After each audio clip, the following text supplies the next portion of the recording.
Welcome back. President Biden is directing the Pentagon to fast-track weapons to Ukraine after Russia's massive Christmas Day attack. Senior congressional correspondent Chad Pergram is in Washington with the latest on this. And Chad, are we hearing any numbers in terms of what President Biden wants this time? Good afternoon, Bill. Well, it's a race against time for President Biden to boost Ukraine, especially since the incoming administration and the new GOP-controlled Congress opposes more assistance for Kyiv in its battle against Russia.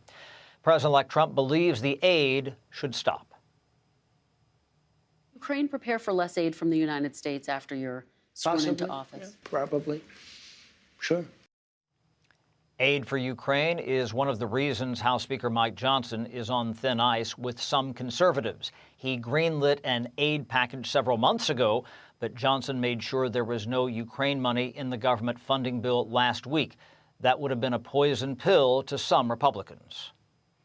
What's our plan? What's the objectives?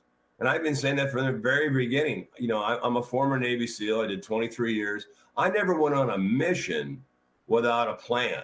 And yet we're going forward without objectives, without a plan, $200 billion plus in a war. Mr. Trump and his former Secretary of State say a lack of leadership from President Biden exacerbated the war in Ukraine. They believe Europe should be responsible for its own security rather than the U.S. When you don't do that, you get innocents killed all across Ukraine for now over 2 years, coming on 3. American leadership is important. That will mean leading the Europeans to do what it is they need to do. This is in their backyard. This is a European conflict. President Trump understands that.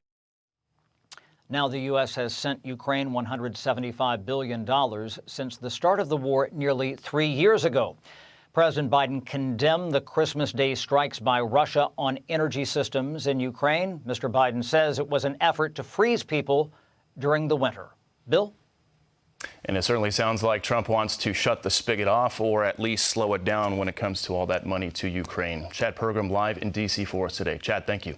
Click here to subscribe to the Fox News YouTube page to catch our hottest interviews and most compelling analysis. You won't get it anywhere else.